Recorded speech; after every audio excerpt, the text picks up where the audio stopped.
याच्यासाठी केला होता अट्टहास शेवटचा दिस गोडवा आता निश्चिंतीने पावलो विसावा पंढरीया जावा कृष्णेच्या प्रस्तुत प्राप्त प्रसंगी निवडलेल्या अभंग देहू निवासी जगद्वंदने जगद्गुरु सर्वश्रेष्ठ तुकोबाराय ज्यांना आपण पाचवा वेद म्हणून असं बोलतो असे तुकोबारायांच्या गाथातला सर्वांच्या पाठांतरातला आणि तुकोबाराय आयुष्यात आल्यानंतर आपल्या आयुष्यामध्ये काय अनुभवलं त्या अनुभवाची प्रचिती आणि अभंगामधून करतायत. विठाला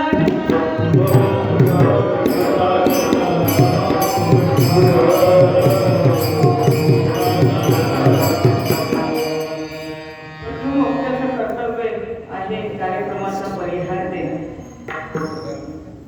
आज रामेश्वर या ठिकाणी रामेश्वर म्हणजे की गावाच्या नावातच सगळं सामावलेलं आदरणीय ज्येष्ठ श्रेष्ठ आणि पूजनीय आमचे तुळशीरामजी अण्णा या ठिकाणी उपस्थित आहेत. तसेच त्यांचे बंधू आदरणीय ज्यांनी जगामध्ये ख्याती केलेली आहे, भारतातच नाही. कारण संतांचं एक कार्य आहे, जगाच्या कल्याणात संतांच्या विभूती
संतांनी एकच कार्य केलं, हे विश्व माझं घर आहे असं समजले. नवे नवे संत देवाच्या दर्शनासाठी मंदिरात गेले, पण त्यांचा अंतिम पराक्रम हा आहे की ते देवच घरी घेऊन आले. तो पराक्रम माझ्या आदरणीय विश्वनाथरावजी कडाळे यांनी केलेला आहे. तुम्हा आम्हाला आता अयोध्येला जायचंच नाही. बऱ्याचदा पुरुषोत्तम रामचंद्र प्रभूंची प्रतिष्ठापना झाली अयोध्येमध्ये, पूर्ण जगातले आले, जगातील साधक आले, पण दुसरी अयोध्या रामेश्वर म्हणून संबोधित करायला काहीच वावगं ठरणार नाही. कारण या ठिकाणी मर्यादा पुरुषोत्तम रामचंद्र प्रभू, माता आदिमाया शक्ती सीताजी आणि लक्ष्मणजी आणि सेतू सहित इथं आलेले आहेत. त्याच्यामुळे ही दुसरी अयोध्या आहे. ज्यांना कुणाला त्या अयोध्येला जाता येत नाही त्यांनी रामेश्वरला येऊन अयोध्येचं दर्शन घ्यायचं. एवढंच आज मला इथं पाहून आपल्याला सांगावंसं वाटतं. दुसरे म्हणजे तिसरे बंधू त्यांचे काशीनाथरावजी कराड, हे पूर्ण कराड परिवार.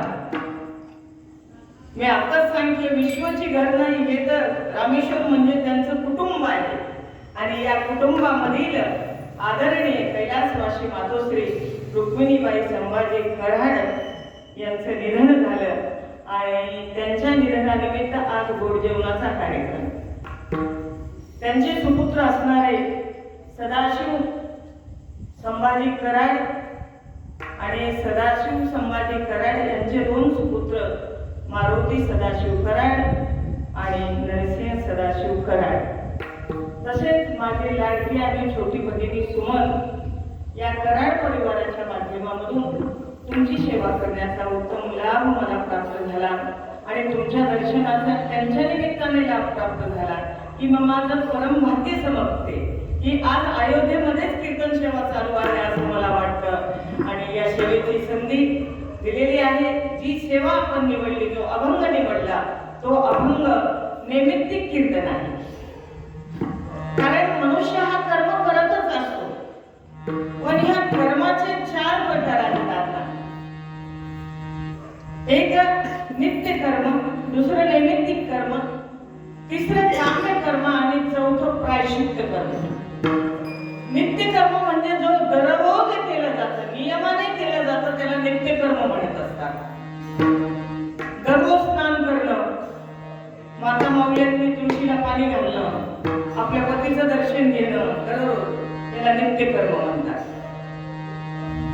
पण नित्य कर्म करणारे, नियमित कर्म करणारे माणसं फार कमी सापडतात. तुकोबाराय म्हणतात, जो नित्य नियम धार्मिक कार्य केल्याशिवाय जो अन्न सेवन करतो त्याला शिवाना चोरवाडी तुकोबाराय.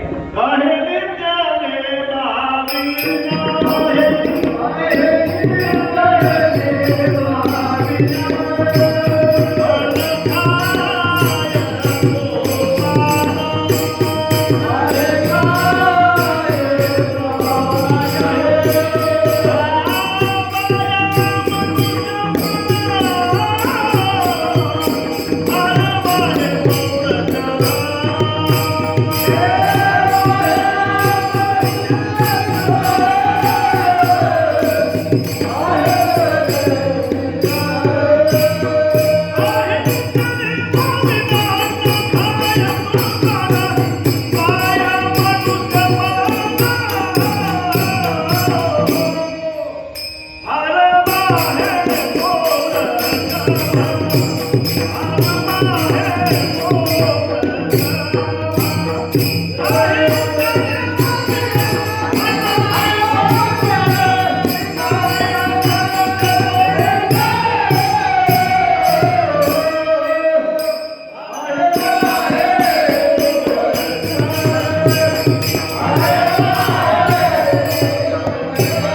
वृषभ म्हणजे बैलाची उपमा दिली. आपण बैलच आहोत किंवा प्रपंचाचा भाग नव्हे, कारण आपण नित्यकर्म कुठलं करत नाही. ज्या भगवंताने आम्हाला किमतीचा नरदेह ज्या कारणासाठी दिलेला आहे, ज्या कामासाठी दिलेला आहे, ते काम न करता प्रपंचाच्या गळ्यामध्ये हा देह आपण बांधून घेतलाय. दुसरं आहे नैमित्तिक कर्म. आज निमित्त या कीर्तनाचे आहे मातोश्री कैलासवासी रुक्मिणीबाई संभाजी कराड यांच्या गोड जेवणाचं निमित्त आहे म्हणून आज हे कीर्तन. आणि काम्य कर्म म्हणजे कामना वासना घेऊन जे कर्म केलेलं जातं त्याला काम्य कर्म म्हणतात. आणि याच्यातूनही जे पाप घडतं त्याचं प्रायश्चित्त भोगणे म्हणजे त्याला प्रायश्चित्त.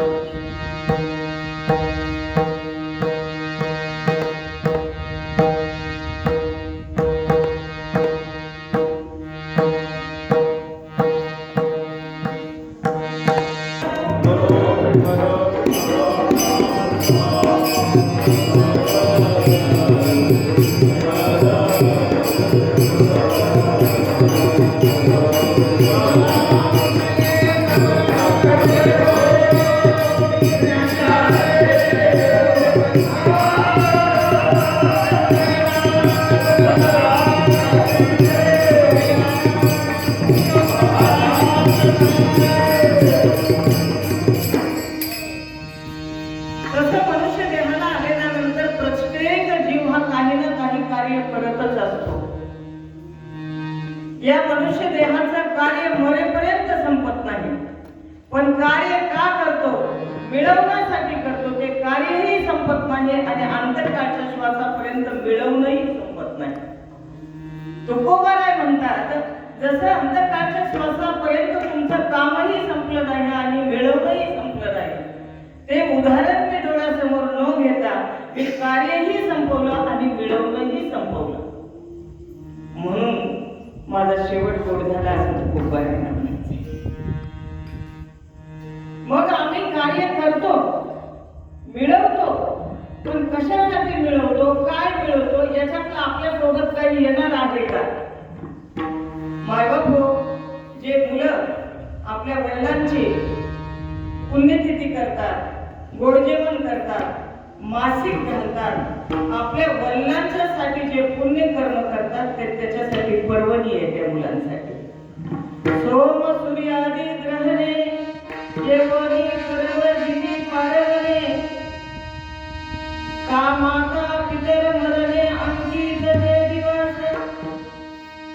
ज्ञानियांचे राजे साधकाचे मायबाप ज्ञानेश्वर महाराज ज्ञानेश्वरीमध्ये सांगतात की माता पितर मरणे ज्या तिथीला आई वडील गेलेले आहेत ती तिथी त्यांच्यासाठी पर्वकाळ आहे.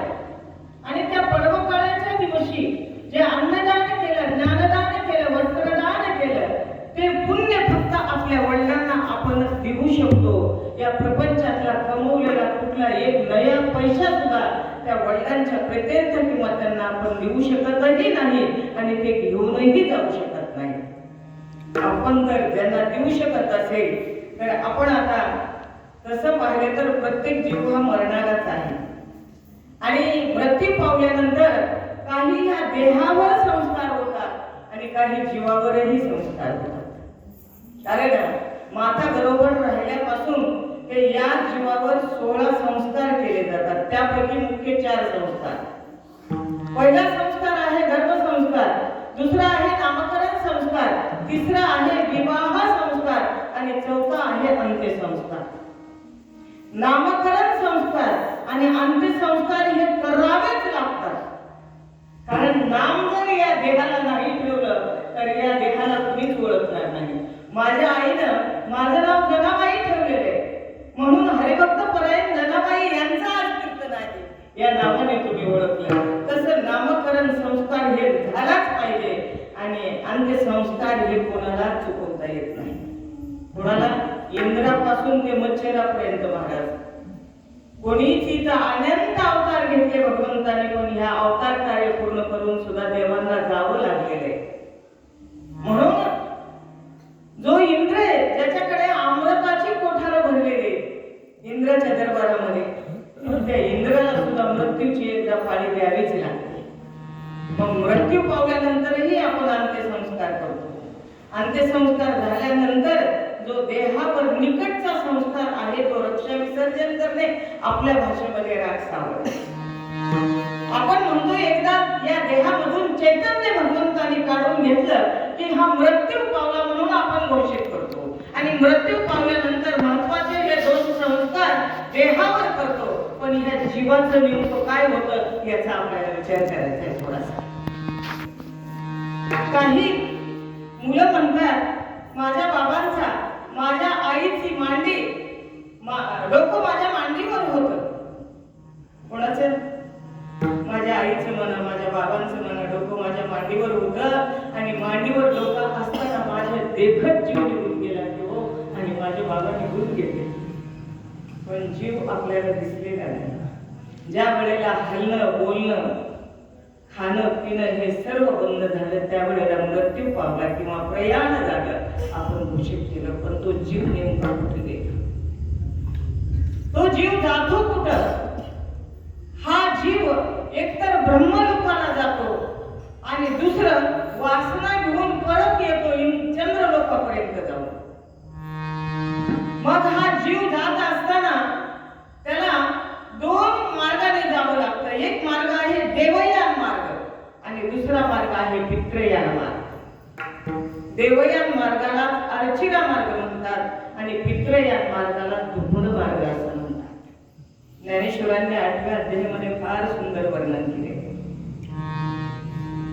अग्नि ज्योतिर्ह शुक्ल षण्मासा उत्तरायण तत्र प्रयाता गच्छन्ति तत्र तत्र उद्योगजनः.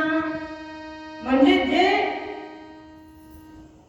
अग्नि ज्योतिर्ह शुक्ल षण्मासा उत्तरायण म्हणजे जो देह अग्नी सहित गेला म्हणजे ज्याचा जठर अग्नी जाताना प्रज्वलित होता, ज्याचा ज्ञान अग्नी जाताना प्रज्वलित होता, ज्याचा हा देहाचा अग्नी जाताना प्रज्वलित होता आणि दिवस होता आणि दिवस असतानाही उत्तरायण चालू होतं. अशा तिथीवर ज्याचा देह गेलेला आहे तो ब्रह्मलोकाला जाऊन पोहोचतो असं ज्ञानेश्वरीमध्ये ज्ञानेश्वर महाराजांनी प्रतिपादन केले. पण जो जीव दक्षिणायन मध्ये जातो रात्र असते आणि त्याच्या देहाचा अग्नी निघून गेलेला असतो. मेडिकलच्या भाषेमध्ये जर म्हणायचं म्हटलं तर अनकॉन्शियस बॉडी कोलॅप्स झालेला जीव. कोलॅप्स म्हणजे थंड म्हणजे त्याचा हात पाय आपल्याला दुसऱ्याने उचलून ठेवावा लागतो. डोळे थिजून गेलेले असतात. नजर त्याची इकडे तिकडे हलत नाही पण श्वासोच्छ्वास मात्र चालू असतो.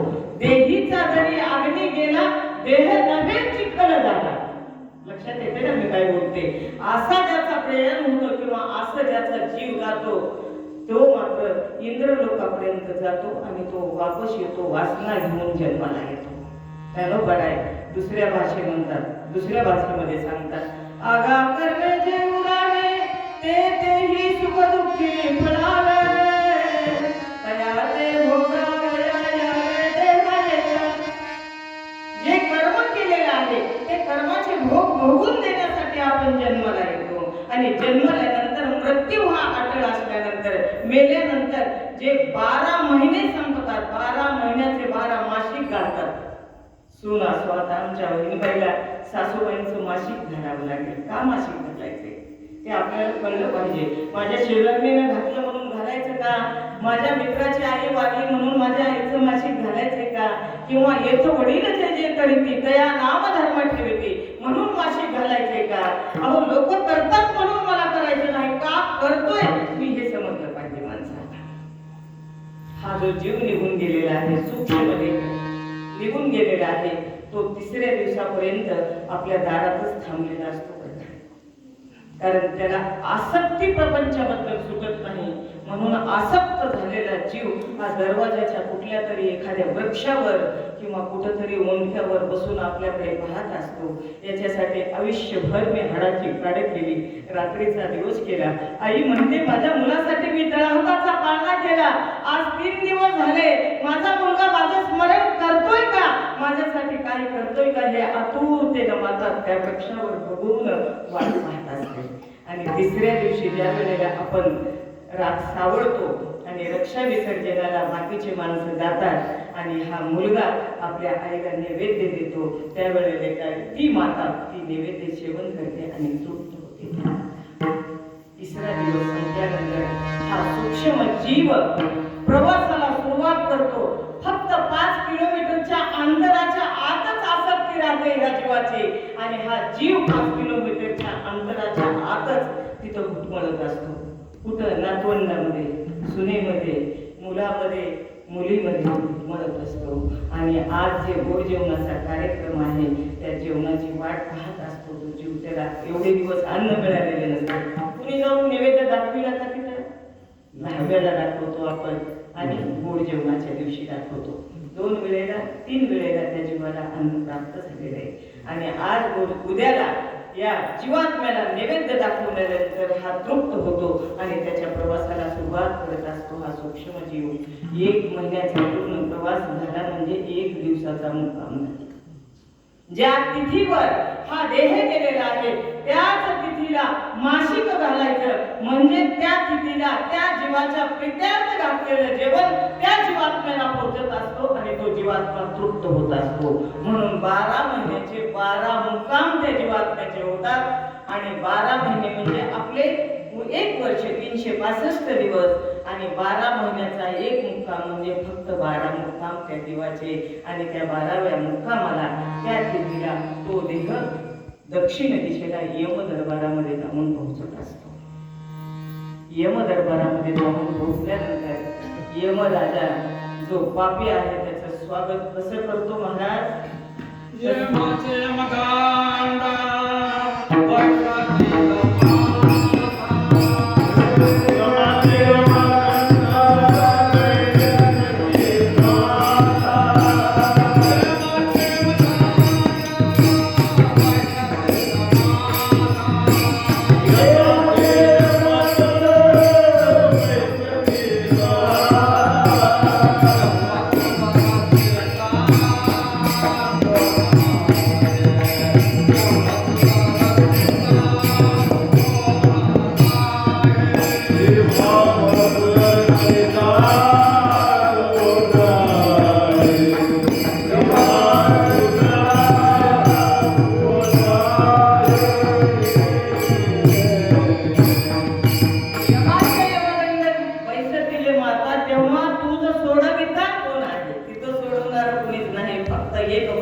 एकाच्या कृपाने वाचवली आहे. देवाशिवाय तिथं कोणीच सोडवणार नाही. हे ज्याचं पाप जास्त होतं पापी जीवाला ही शिक्षा मिळत असते. पण जो पुण्यवान आहे जो संत आहे त्या संताला मात्र आदरातिथ्यानं आदर सत्काराने यमराजा हाताला धरून सन्मानाला घेऊन जातो आणि सिंहासनावर बसवत असतो. त्याच जीवाला अधिकार आहे की माझा शेवट गोड झाला म्हणण्याची. तीच अनुभूती तुकोबाराय आज निवडलेल्या अभंगाच्या यासाठी केला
हा शेवटचा दिवस गोड होण्यासाठी मी आटोकाट प्रयत्न केले आयुष्यभर. काय प्रयत्न केले तुकोबरायांनी? जे ज्ञानेश्वर महाराजांना त्रास सहन करावा लागला तोच तुकोबरायांना त्रास सहन करावा.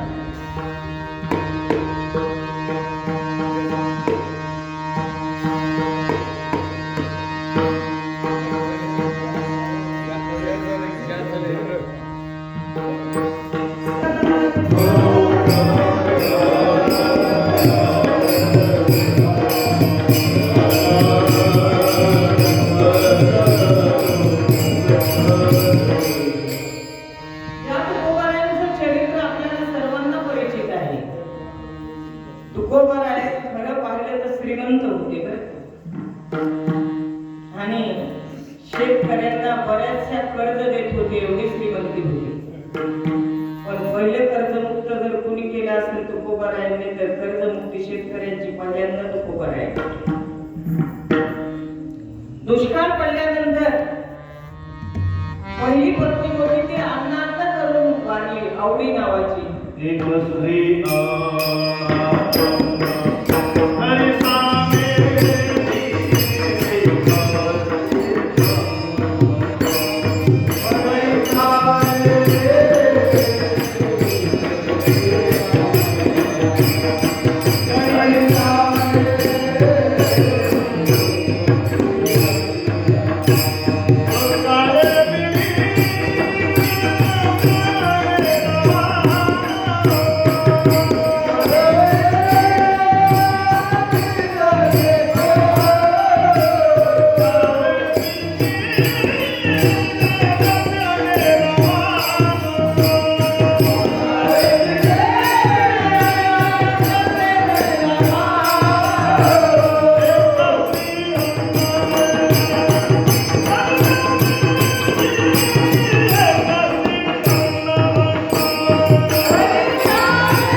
आणि जिजाबाई मात्र कर्कशा पत्नी मिळाल्या.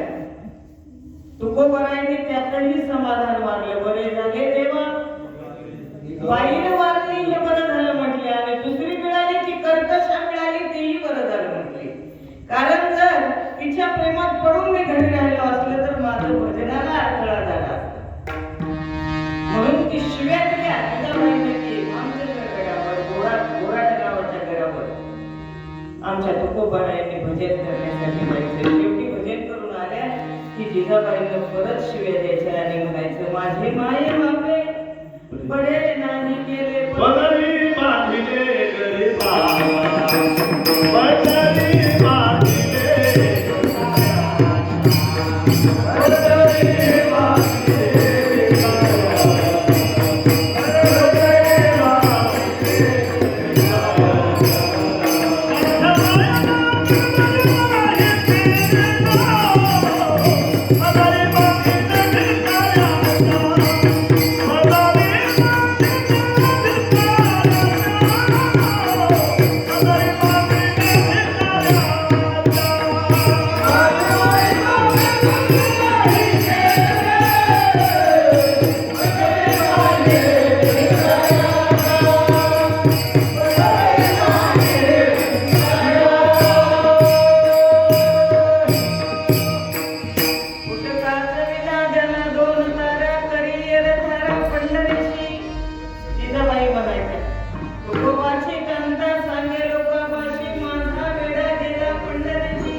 भजन बंद करण्याचा प्रयत्न घरच्या धर्मपत्नीने करावा आणि कीर्तन बंद करण्याचा प्रयत्न मंबाजी बुवानी करावा.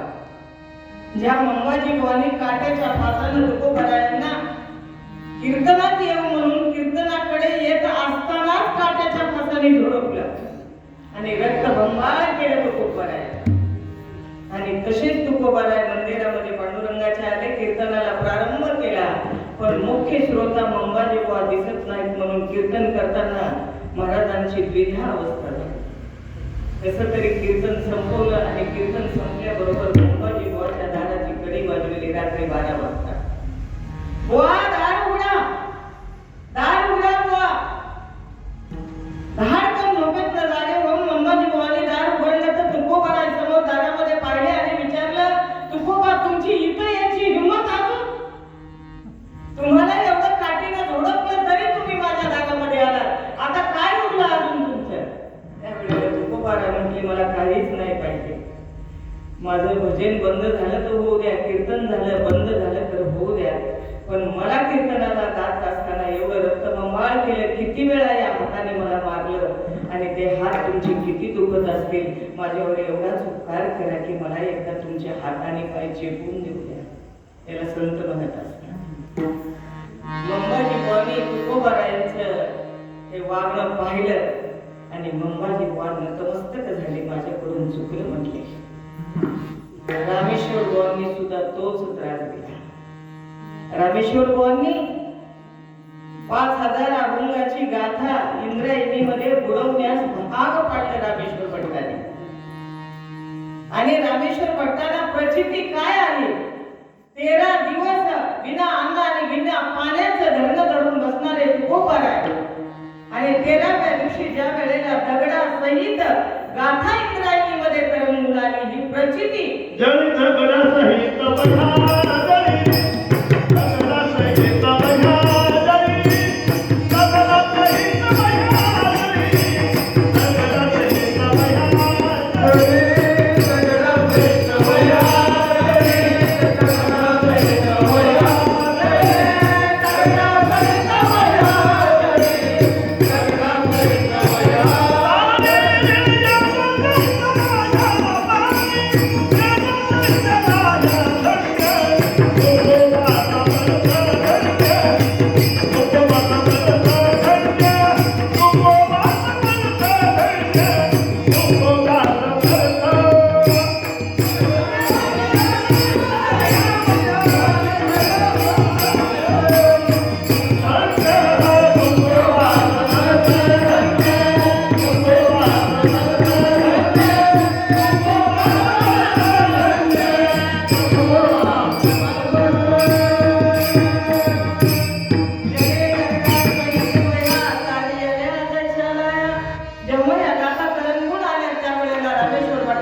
आरतीच लिहिली आणि काय म्हटले आरतीमध्ये? तुमचा तुझा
चमत्काराशिवाय जग नमस्कार करायला शिल्लक उरलं नाही बरं.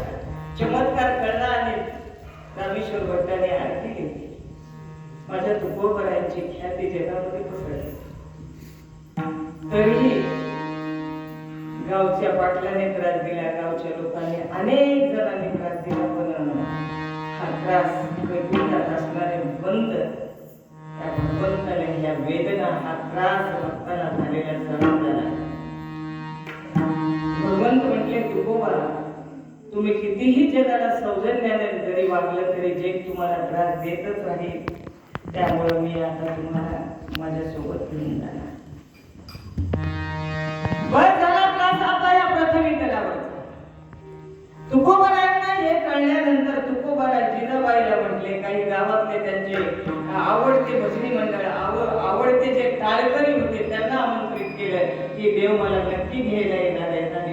माझ्यासोबत 14 टाळकरी तुकोबरायांचे आणि जिजाबाई. त्यामुळे ते 14ही टाळकऱ्यांचा विश्वास तुकोबरायाहून बसला नाही. नवे नवे धर्मपत्नीचा सुद्धा बसला नाही. आणि धर्मपत्नी जिजाबाई म्हटल्या, मी तुमच्या बरोबर जर आले तर या गायी म्हशीचं या प्रपंचाचं काय व्हायचं? जायचं असेल तर तुम्ही जा. आणि एक दिवस असा आला की साक्षात वैकुंठातून भगवंताचं विमान देहू या गावामध्ये उतरलं. त्यावेळेला देहूच्या पूर्ण साधकांना तुकोबरायांचं महत्व कळलं. आणि तुकोबरायांकडे ते विमान उतरलेलं पाहून सगळा अख्खा देहू गावाचा साधक त्या ठिकाणी एकत्र आला. आणि तुकोबरायला म्हणू लागला, नेमकं तुम्ही काय केलं होतं आयुष्यभर, म्हणून साक्षात भगवंताने स्वतःचं विमान तुम्हाला घेण्यासाठी पाठवलेले. त्यावेळेला तुकोबरायांनी हेच उत्तर दिलं, यासाठी केला शेवटचा दिस गोड व्हावा. नेमकं शेवटचा दिस गोड व्हावा म्हणजे काय याचं उत्तर तुझ्या चरणामध्ये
आणि जे मिळवायला पाहिजे होतं ते मिळवलं. काय कार्य करायचं होतं देहाला येऊन अखंड लागली शेवटी कशाची नामस्मरणाची. ते कार्य मी केलं आणि ते कार्य पूर्ण झाल्यामुळं मी काय मिळवलं तर जिवंतपणीच भगवंताला प्राप्त केलं, ते मिळवलं. आजच्या अभंगामधून एवढ्या 2 शब्दांचा अर्थ घेऊन आपण आचरण केलं तरी आजचं कीर्तन सार्थकी लागलं असं म्हणेल. आता निश्चिंतीने पावलं विसावा. आता हा चालू वर्तमान काळातला शब्द आहे. भूतकाळ गेलेला आपल्याला आणता येत नाही. भूतकाळातलं जर व्याकरण उघडत बसलं तर आपल्या पदरामध्ये दुःखाशिवाय दुसरं काही पडतच नाही. आणि भविष्य काळ आपल्या हातामध्ये नाही. येणारा भविष्य काळ आपल्या हातामध्ये नाही. फक्त चालू वर्तमान काळ आपल्या हातामध्ये असल्यामुळं आता हा शब्द तुकोबरायांनी वापरला. ज्ञानोबरायांनी सांगितलं, आता विश्वात्मके देवे येणे वाग्याने दोषाने दोषोनी पडद्याने बसाय जाणे किंवा आता तरी पुढे हाची उपदेश नका करू आशा विषाच्या सकळाच्या पाया माझे धन्यवाद आपला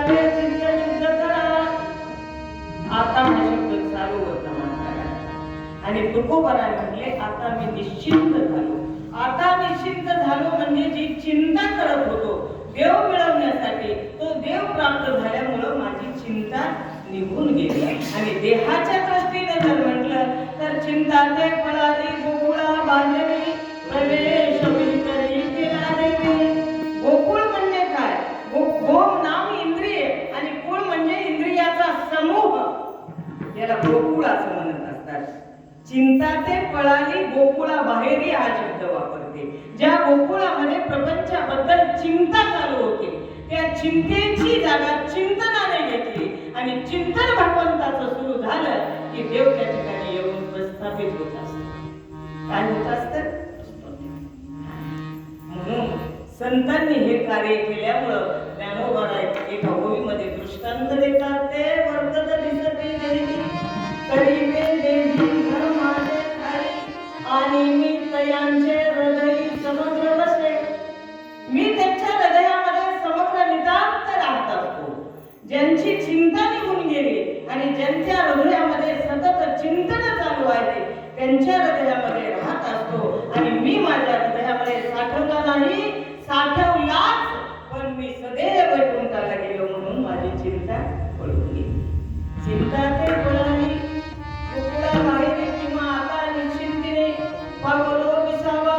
आणि दुसरा अर्थ असा आहे की चिंता म्हणजे ज्या शरीराची आसक्ती जीवाला असते ती आसक्ती नाहीशी होणे आणि देहाचं तदात्म्य नाहीसे होणे त्याला म्हणतात निश्चिंत झाले.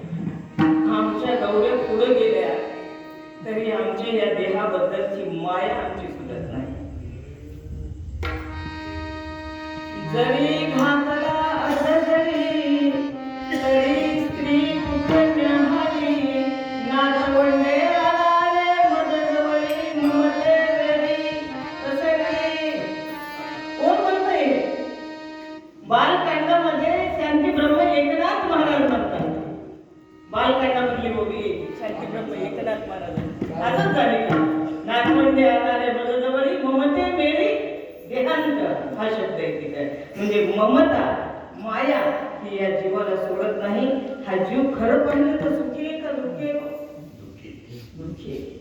आणि ह्या दुःखी नाही, हा दुःखी झाला. मुळात हा सुखरूप आहे जीव. का सुखरूप काय आहे तर मम वंशे जीव लोके. भगवंताच्या अंश अवतारापासून आपला जीव निर्माण झाल्यामुळे आपण हा जीव सुखी आहे. कारण भगवंत हा सुखरूप आहे. सुखरूप आहेचा तुझा कोणी सांगा माझा पायदंगा शरीर. आणि हा सुखरूप असणारा जीव ज्या वेळेला हा देहाला घेऊन येतो त्याच वेळेला मुक्त असलेला हे देहाचं वजन घेऊन येतो. म्हणून मुक्त होता परिबळे झाला बद्ध घेऊनिया छंद माझे माझे. आणि माझं म्हणायला सुरू झालं त्यावेळेला बंदिस्त झाला आणि तेव्हापासून याच्या दुःख पत्रात पडला. म्हणून तो दुःखी झाला. म्हणून या सुखी जीवाला विरोधाभास अजिबात आवडत नाही. या जीवाला दुःख आवडत नाही, सुख हवा हवंच वाटतं. या जीवाला साधं मर म्हटलं तरी दुःख होतं. या जीवाला इतका दुःखी होतो. आणि या सुखरूप जीव मूळचा ज्ञानी आहे. ज्ञान म्हणजे जीव आहे.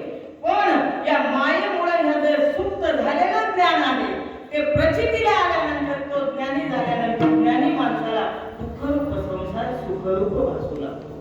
बरोबर आहे. आणि तो प्रपंच मला दुःखरूप असणारा सुखरूप झाल्यामुळे ही मी निश्चिंत झालो असं तुकोबारायांचं म्हणणं आहे. आता निश्चिंतीने पावलो विसावा कुंडलीला धावा तृष्णेच्या. तृष्णा म्हणजे इच्छा, तृष्णा म्हणजे वासना. ती वासना, ती इच्छा, कुंडली म्हणजे नाहीशी झाली. कुणाची? फक्त संतांची. तुमची आमची वासना नाहीशी होत नाही. आम्हाला काय वाटतं सायकल घेतली की सायकल स्वराला टू व्हीलर वाल्याकडे पाहिलं हिरो होंडा वाल्याकडे की त्या सायकल स्वराला वाटतं मला हिरो होंडाच मिळाले पाहिजे. त्याची वासना हिरो होंडाकडे गेली.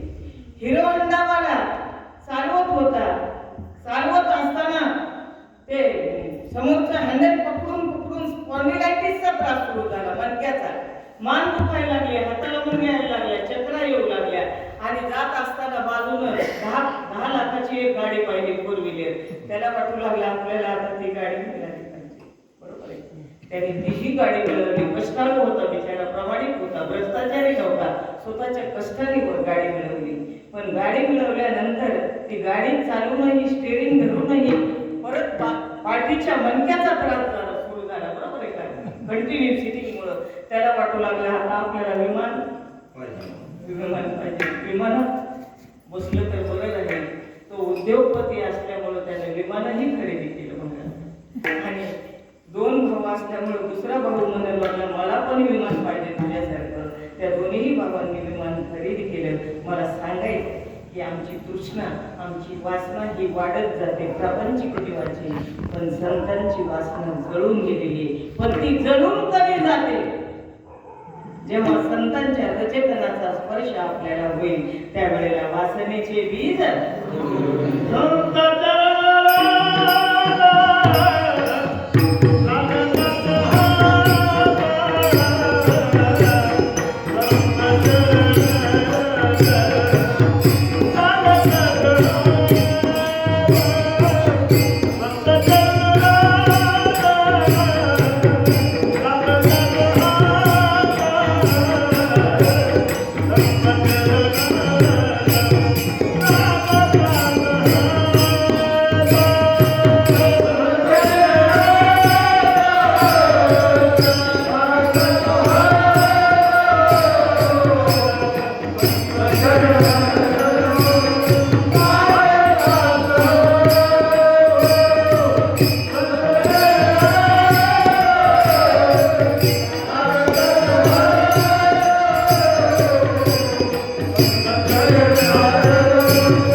पण जो वासना घेऊन मृत्यू पावला तो मात्र वासना घेऊन जन्माला येत असतो. जडभरत राजाचा आख्यान सर्वांना पाहते. तरी तो बळी जन्म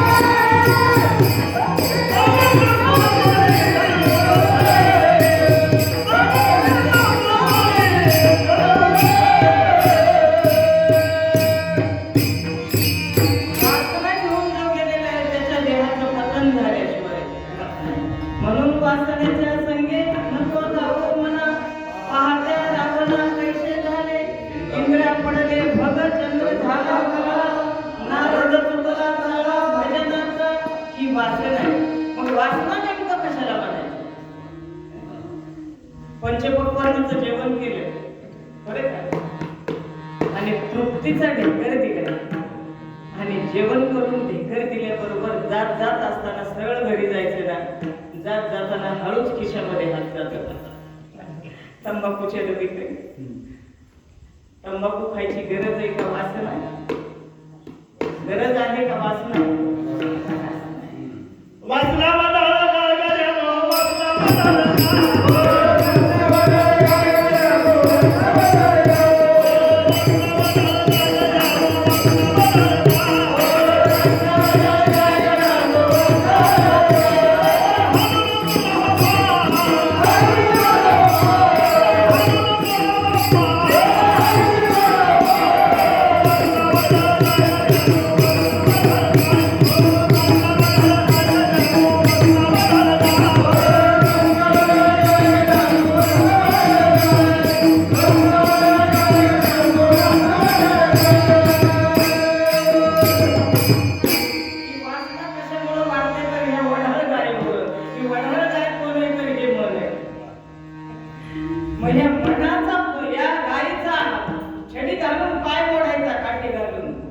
म्हणजे विवेक रूपी छडीनं या मनावर नियंत्रण करणं म्हणजे वासना नाही.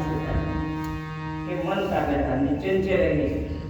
चंचल मन किती चपळ आहे, बहुत चंचल चपळ जाता येता न लगे. एका क्षणामध्ये मी इथे कीर्तन करत असले तरी घरी गेले बाबा बोलत असताना एवढे चपळ. माझ्या संत बहिणाबाई म्हणतात मन बढाले उभ्या पिकातली ढोर किती हाकल फेरी येते पिकावर. इतकं चंचल आहे म्हणतात आणि या चंचल मनामुळे ह्या वासना एवढ्या उतावळ झालेल्या आहे.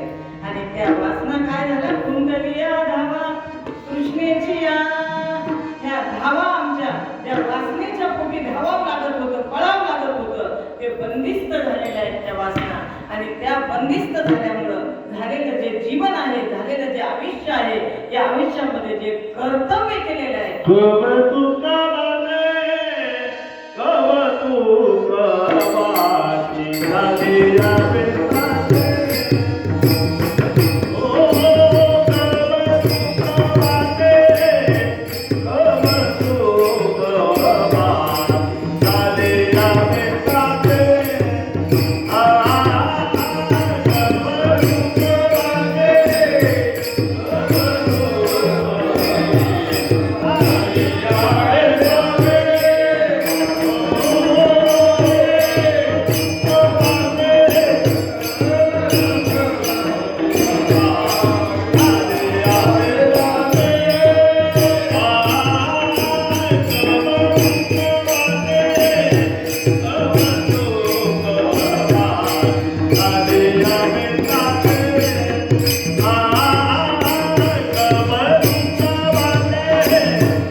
आयुष्य समाज सेवेमध्ये गेले. त्याच्या जीवनाचं त्याच्या आयुष्याचं कौतुक तुम्ही आम्ही करावं काय भगवंत सुद्धा एका ठिकाणी करतात. तयाचा हरिक वाटे देवा गीता भागवत करीती श्रवण अखंड चिंतन विनोबाचे ज्यांनी आयुष्यच याच्यामध्ये घालवले त्याच्या जीवनाचं कौतुक वाटतं. म्हणून कौतुक वाटे झाली या देशाचे नाम मंगलाचे ते होय. मंगल नाम आम्ही सदोदित अखंड आमच्या नामस्मरणात आमच्या हृदयामध्ये ठेवल्यामुळे त्याचे दोन फायदे वरच्या चरणामध्ये सांगितले. पहिला फायदा सांगितला माझा शेवट गोड झाला आणि दुसरा फायदा सांगितला मी निश्चिंत झालो आणि माझ्या ज्या तृष्णा होत्या त्या तृष्णेसाठी आयुष्यभर धाव करत होत्या त्या धावा कायमच्या संपल्या. हा नामस्मरणाचा फायदा झाला. म्हणून त्या आयुष्याचं कौतुक करावं असं तुकोबाराय म्हणतात. विठोबा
मातोश्री रुक्मिणीबाई संभाजी कराड यांना जाऊन आज 12 दिवस झाले. बरोबर आहे? या कराड परिवारावर आई गेल्याचं फार मोठं दुःख आहे. कारण स्वामी तिन्ही जगाचा आई विना भिकारी. जगामध्ये पैसा देऊन सर्व काही मिळवता येते. कोट्याधीश असो, अब्जाधीश असो, कितीही पैसा उरला तरी गेलेले मायबाप परत मिळवता येत नाही. म्हणून मायबाप जिवंत आहेत तोपर्यंत त्यांना अंगभर वस्त्र आणि पोटभर जेवण आणि 75-80 वर्षानंतर झाल्यानंतर बिछाऱ्यामध्ये पडून जाणारे मायबाप जे परावलंबी झालेले असतात त्यांची जर सेवा केली तर आषाढी कार्तिकी नव्हे पंढरीच्या वारीला जाण्याची सुद्धा गरज नाही. कारण माता साक्षात लक्ष्मी, पिता स्वयंमेव नारायण. आपल्या घरातले चालते बोलते देव फक्त आई आणि वडील आहेत. या चालत्या बोलत्या देवांची जर आपण भक्त पुंडलिकासारखी सेवा केली तर निश्चितच पुंडलिक रायाच्या भेटीसाठी परब्रह्म अवतीर्ण झालं पंढरपूरमध्ये. आणि पुंडलिक रायाच्या भेटीसाठी अवतार घेऊन पांडुरंग परमात्मा 8व्या अवताराला पूर्ण विराम देऊन पंढरीमध्ये आले. तद्वत त्या न्यायाप्रमाणे आपण जर माता पित्यांची तशी सेवा केली तर निश्चित पंढरीश पांडुरंग परमात्मा तुमच्या दाराची घडी वाजवल्याशिवाय राहणार नाही. म्हणून आजच्या कीर्तनामधून एवढंच मला सांगायचे, तुम्ही एकादशी करू नका, पंढरीला जाऊ नका, पण परावलंबी झालेले मायबाप त्यांना फक्त घरामध्ये सांभाळा. काही माणसं चुकतात बघा. अर्धांग वायून घरात वडील पीडित आहे आणि हा निघाला 4 धाम यात्रा करायला. आणि तुम्ही 4 धाम यात्रा नाही, जगातले सगळे तीर्थ जरी पारखे घातले ना, तुम्हाला त्याच्यातलं पुण्य काहीच मिळणार नाही. अशा या मातोश्रीची सेवा करणारे हे सात्विक कुटुंब, ज्या आईनं आपल्या मुलासाठी खूप कष्ट केलेले आहे, अशा आईच्या ऋणामधून कुठलाच माईचा लाल उतराही होऊ शकत नाही. पण त्या ऋणातून उतरही होण्याचा दिवस म्हणजे आजचा दिवस. आणि त्यांचा देहांत झाला तो तिथीचा दिवस. आज या कराड परिवाराने जे मातोश्रीच्या प्रित्यर्थ आज ज्ञानदान आणि उद्याला अन्नदान ठेवलेलं आहे, हे पुण्य जे प्राप्त झाले त्यांच्या कुटुंबाला, ते पुण्य आपल्या मातोश्रीच्या चरणावर समर्पित व्हावं आणि आपल्या मातेला सद्गती चांगली मिळावं, हीच परमेश्वराची मी प्रार्थना करते. उपस्थित असणारे आमचे आदरणीय पूजनीय अण्णांचे चरणी झालेली सेवा समर्पित. उत्कृष्ट असे मृदंग वादक, उत्कृष्ट साथ दिली, उत्कृष्ट असे आपण हार्मोनियम वादक, सर्व गुणीजन गायक मंडळी, सर्वांची नावं मला परिचित नाही. आणि मामाश्री आलेले आमचे